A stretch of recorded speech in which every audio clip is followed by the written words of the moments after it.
Bonjour. Alors, nous allons créer une activité de ce genre-là.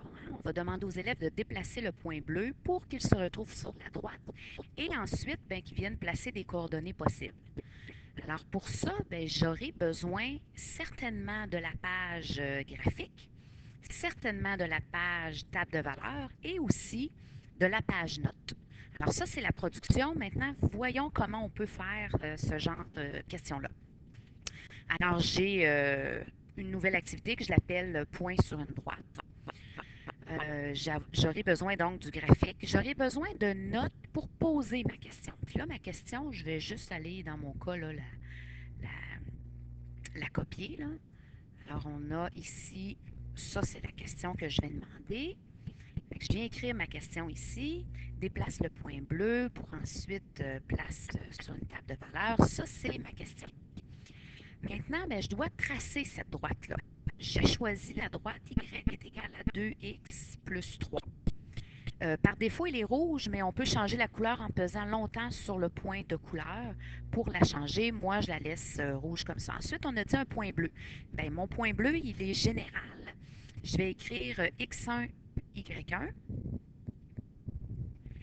Et par défaut, on nous propose d'avoir un curseur. Bien, c'est ce que je vais faire.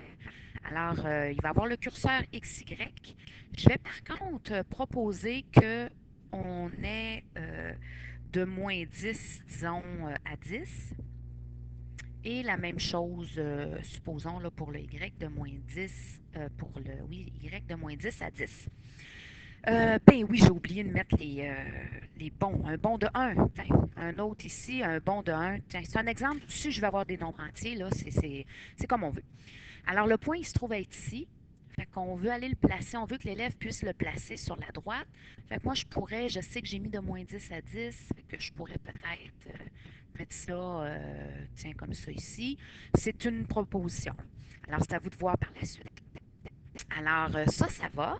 Maintenant, il me reste la table de valeur, hein, parce que j'ai ensuite place les coordonnées possibles. Je vais mettre XY, tiens, ici comme ça, voilà. Et puis là, ben, je vais ajouter, mettons, 3 ou 4 coordonnées. Si je ne clique pas ici, j'en aurai pas, il va en avoir juste une. Alors voilà, fait qu'on regarde qu'est-ce que ça donne, puis on peut ensuite faire des petits ajustements si on trouve qu'il manque des petites choses. Alors ici, ben, je pourrais par exemple, ben voyons donc, je pourrais aller placer quand je fais mon preview, là, student screen, c'est que je vois vraiment qu'est-ce que l'élève va voir. Alors, on a, je pourrais aller placer 0,3. Ah, ça serait le fun si je mettais la coordonnée qu'on puisse avoir, c'est ici. Quand je clique ici, ben, je vois la coordonnée apparaître, puis ça, je voulais ça. Alors voilà, là, je vais faire preview, puis là, je vais être plus satisfaite. Donc, 2, 7 et ainsi de suite, on peut aller placer du point de vue de l'élève, là, les coordonnées. Disons, j'aurais 0, 0, moins 1, moins 1, moins 1. Est-ce que ça fonctionne, ça, moins 1? 1, c'est-à-dire 2 fois moins 1 plus 3. Eh bien oui, ça veut dire qu'ici, j'ai une coordonnée possible. Donc, moins 1 et 1. Alors voilà,